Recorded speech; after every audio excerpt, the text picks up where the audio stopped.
กสาวพญาเลิศพี่น้องเอาตั้งมาคนลายบ่เฮือนจำเมื่อวานนี่บัดขับปุ่นจักโลขับปุ่นจักโล5 โลผู้ดีเบิร์ดดอกแดงลูกสาวเพิ่นเอาตั้งมาส่งเนาะไว้เท่านี้แล้วเลิกสิเมียสิออกหน้าบ่นี่จะออกไปเอาตัวน้ำมาให้อีหยังมีตั้งหยังยังอันหนึ่งบ่ตั้งอะไรลงลำวงน้ำเขาอยู่บ่บริโลกสับนะป้าจะกินอยู่เพื่อนหรือเปล่าเธอแล้วก็นอนไอ้ปะเฉพาะลูกสาวเพิ่นมาบุญพ่อเพิ่นจังมาหาเอาตั้งไปนั่งจ๊ะวิดีลามาหาสาวแพงไหมไว้มาลูกมาหังกะเก็บกวดยังแล้วพี่น้องเนาะมาหาสาวแพงไว้ลูกมาไว้เด้อเมื่อเด้อนี่เราเมื่อบ๊ายบาย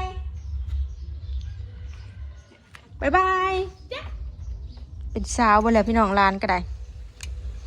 ร้านสาวพ่อก็ใหญ่แม่ก็ใหญ่ไปเลยสูงเลย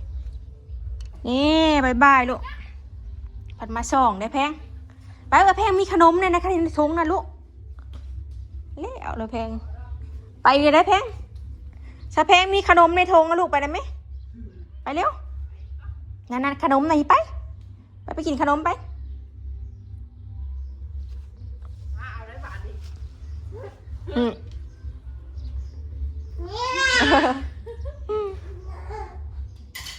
มาเด้อแล้วบุญแล้วเมื่อคืนเขาปลานอนกันไม่ใหญ่เขาไปติดลำวงบ่หันเห็นเลย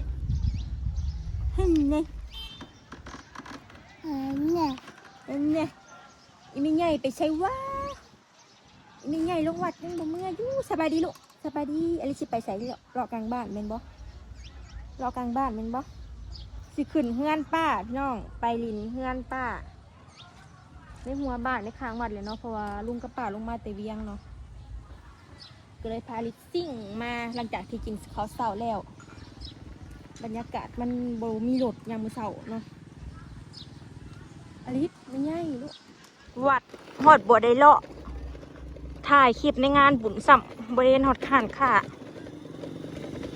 เอ้ยยูจ้ะไม่ใหญ่คือเลิกสวยแท้ไม่ใหญ่คือเลิกสวยแท้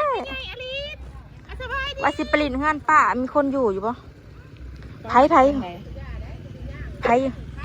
เจอเยอะเห็นเยอะเห็นทวารเยอะ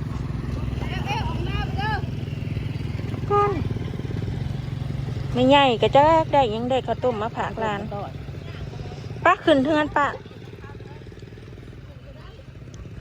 ข้าเจ้าห้างก็ขึ้นแต่บาทจังหอกจังหัน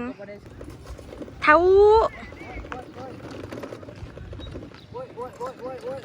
อุ้ยตาย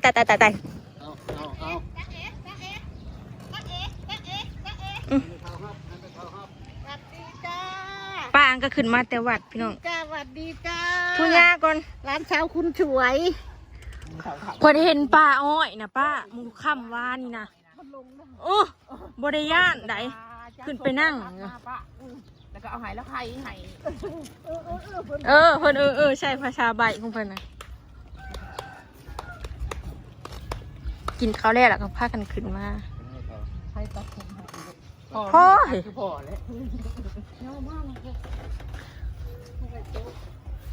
แล้วกินเยอะมาแต่วัดน้องป้าอ้อยได้สะป้าฮะมาหลีน้ำป้าบอกไปวะสบายดีป้าสบายดีลูกอันบางแน่นี่ร้านจะลงเลยนี่นะไปเลยพาแผดเบิ้งนี่พี่น้องเอื้อยอีพ่อเนาะหูบอกคนใดเป็นเอื้อยคนใดเป็นน้อง ตะกระบะละ ไห้ทาย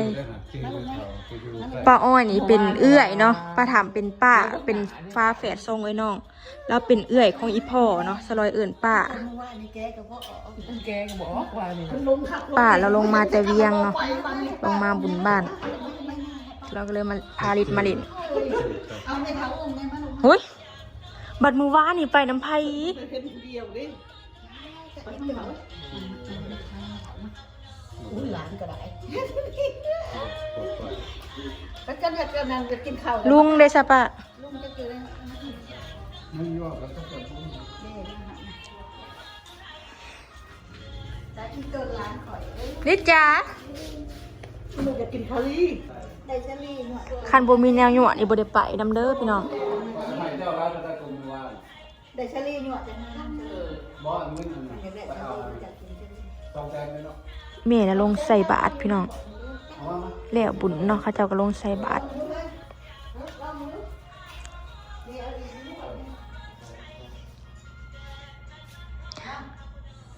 คันอยู่น้ำป่าเพิ่นทำบ่ดื้อได้มีสมอยเห็นบ่ ไป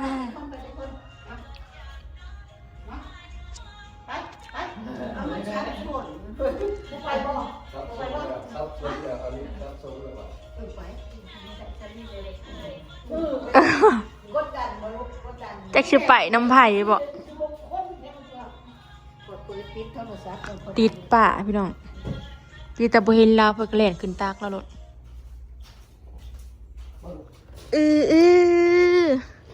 สบายดีเด้อพี่น้องจ้าพาลิศมาลินเฮือนเถาโนมเนาะหลังจากที่แล้วบุญบ้าน เพราะว่าป้าสลอยมาแต่เวียงเนาะเอื่อยคงพ่อก็เลยว่าสิพาลิศมาลินป้ากับลุงเราลงมาเนาะเอื่อยอีพ่อ ให้แกะหน่อยก็ได้ ดื้อเทวาลิศวะแม่เบิ่งเด้อแม่ ถ้าไม่ไปเบิ่งจะไปที่ก่อนให้ ทูจ้าก่อนลูก ทุกจ้ากันลูกทุกจ้ากันทุกจ้า แน่เบิ่งแน่น่ะอันนั้นเอาไม้ทูจ้า โอ้ยตัดผมเลยทีเบ่งตะกี้เงามันอะไรเนาะเฮ็ดเห็นอยู่บ่ดีเด้อ จ้อยคือเก่าเป็นอันเป็นน้ำส้มโคลุงป้าพี่น้อง เบิ้งอันถุงนั้นให้แม่ดึงขึ้นมาแม่เกิดคนอื่นมาใส่ป้าไปหน้าลูกป้า ไปเด้อมือเด้อ ไปหน้าลูกเนาะ มานอนผลิต เก็บแผล ขึ้นเฮือนป่าหันก็ลงมาพี่น้องหันก็เก็บกวาดทำความสะอาดแล้วเนาะแบบเขากินในมักโมกินนั่นกินนี่เนาะกระตุกกระติก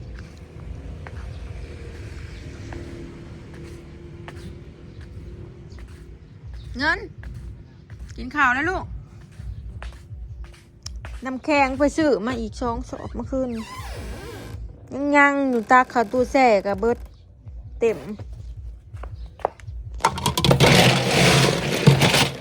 แข็งหลอดกระสอบละ60 บาทเบียร์มาลาซื้อมานี่กันยังเบิดเบียร์จักล่างพากันกิน2 ล่าง3 ล่างบอก 3 ล่างรวมแล้ว ไม่3 ล่าง ไล่ซะ3 ไม่ใครกินไปได้พากันลงลำวงอ่ะ เม็ดนึง จะเข้าขึ้นมาจากโมงบอก11 โมง เที่ยงครึ่งกว่า เที่ยงคืนเนาะเท่ากับกินในเฮือน บุญบ้านจบไปแล้วพี่น้องปีละเทื่อเนาะประเพณี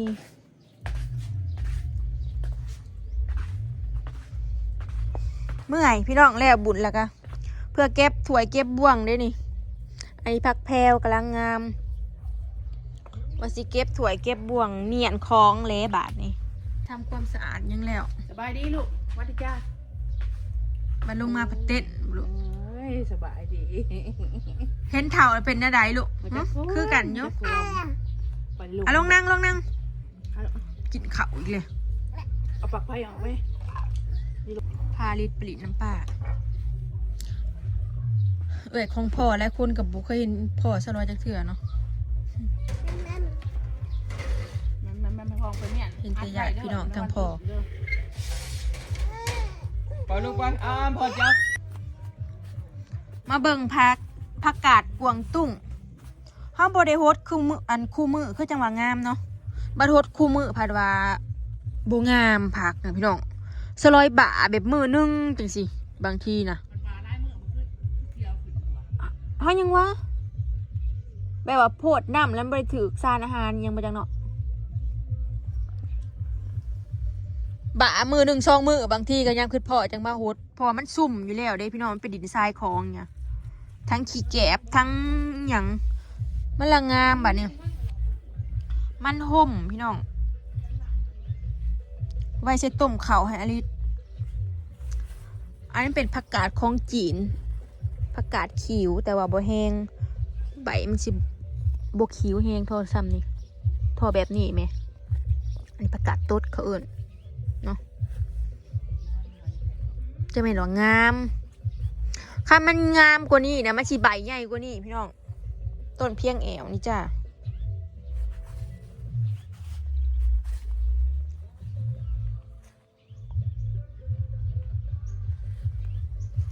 อย่าแก่เลยเฮาเด็ดแล้วมันโป่งหลายสอนเลยอันนี้ก็ผักกาดตดก็คืองามขึ้นบ่ตะกี้ขี้ลายผักกาดนี่อันนี้ผักคะน้าบ่ใหญ่จักเถื่อมนอยู่ห่ม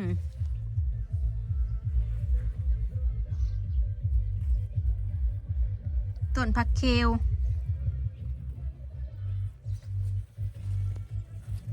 กำลังงามคันต้มใส่ขาวคันบดละเอียดเพราะว่ามันหยาบปลายต้นอันนี้ก็บ่มีก้อยหวานจอดอีเมนี่นะปลูกน้อยเดียวนึงใบมันก็เป็นหญ้ากินได้ทั้งหัวทั้งใบขายหัวผักบัวดีได้หวานข้าวสวนอันนี้ปลูกสลอยปลูกต้นซุกินี่เนาะเฮ็ดสวนหน้าบ้านปลูกพี่น้องคุม1เนาะก็มีหมักพริกแน่อันนี้หมักบวบเด็กกำลังเริ่มออกอันบรอกโคลีสีเขียวอันนี้ปลูกสลัดพี่น้องกำลังออกผักกาดซ้อมจ้านี่ผักคะน้ากระบุงติดมันต้นใหญ่เนาะกลัวสิติดขอมาปลูกเขตสวนในหน้าบ้านนี่ขาเงินไหมอยู่หน้ากระปลูกอยู่บ้านกระปลูกหอมตรงอยู่ไก่คนเนาะพี่น้องมันจังเด็ดง่าย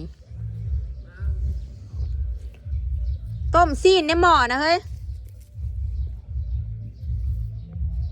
เกลือมีเงินกับข้าวหอมอันนี้ผักหอมป้อมกำลังงามบไดโฮดคู่มือพี่น้องบามือเนาะ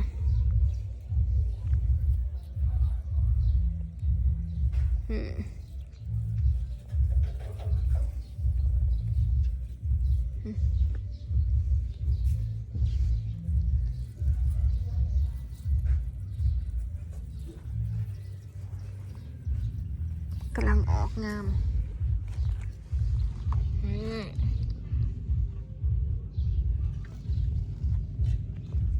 หอมป้อม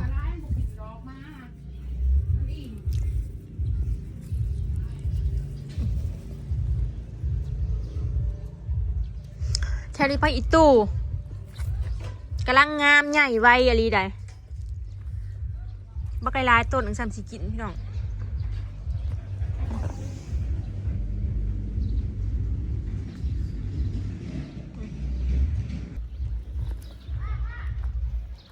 นี่แหละพี่น้องหลังจากที่แล้วไปชงลงเซ็งเล็งไปหาเมียนถั่วเมียนซ้ำอีกจอกแจกเอ้ยเพื่อสิเข้าที่เข้าทางคลิปนี้สิขอเก็บภาพบรรยากาศไว้ซ้ำมีเด้อพี่น้องพอกันคลิปหน้านะไปแล้วสบายดี